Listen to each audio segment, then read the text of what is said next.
Hello friends, welcome back to my channel. আজ আমি তোমাদের সাথে কিছু কথা শেয়ার করব। আমার বেবিকে আমি কোন ফর্মুলাটা দিই সেটা তোমাদের সাথে শেয়ার করব।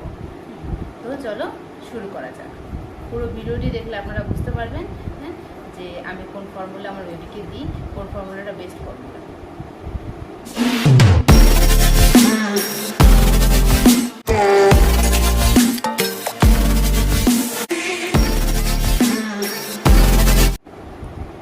আমি আমার বেবিকে এই ফর্মুলাটা, এটা হচ্ছে এনফর্মিল। ক্যামেরায় ভালো দেখা যাচ্ছে।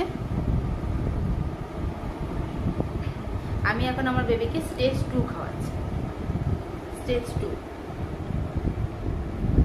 আমি আমার বেবিকে এর আগে স্টেজ 1 খাইয়েছি। এখন আমার বেবির বয়স হচ্ছে 6 মাস। তো আপনারা যাদের বেবি ছোট তাদের আপনারা স্টেজ 1 খাওয়াতে পারেন। স্টেজ 1 6 মাস পর্যন্ত খাওয়ানো হয়, বেবি জন্মের পর থেকে 6 মাস পর্যন্ত। দেখুন এই কৌটোটার গায়ে লেখা আছে 6 মাস পর্যন্ত স্টেজ 1, 6 মাসের পর থেকে 12 মাস পর্যন্ত স্টেজ 2, আর 12 মাস পর থেকে 24 মাস পর্যন্ত স্টেজ 3।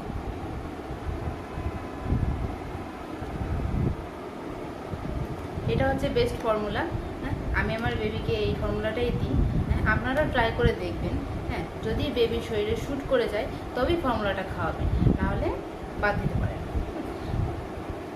আর এই ফর্মুলাটার দামটা যদি আপনারা জানতে চান তাহলে আপনারা ভিডিওতে কমেন্ট করে জানাবেন।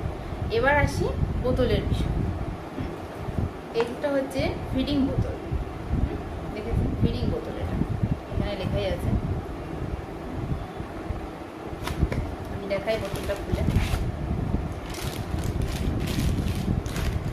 এখানে দেখুন মাপ করা আছে 30 ml, 60, 90, 120, 150, 180, 210, 240, 250। এটা হচ্ছে 250 ml এর বোতল। এই বোতল যখন আপনারা দোকান থেকে নতুন কিনে এনে খাওয়াবেন বাচ্চাদের, এর মধ্যে দুধ ভরে, প্রথমে এটাকে গরম জলে ভালো করে ধুয়ে নেবেন। তাহলে বাচ্চাদের পেট খারাপ হতে পারে। এই ফর্মুলার বিষয়ে যদি আপনারা কিছু জানতে চান তাহলে আমাকে কমেন্ট করে জানাবেন। আর ভিডিওটি ভালো লাগলে একটা লাইক করে দেবেন, সাবস্ক্রাইব করে দেবেন, আর পাশে থাকা বেল আইকনটিকে প্রেস করে দেবেন। নমস্কার।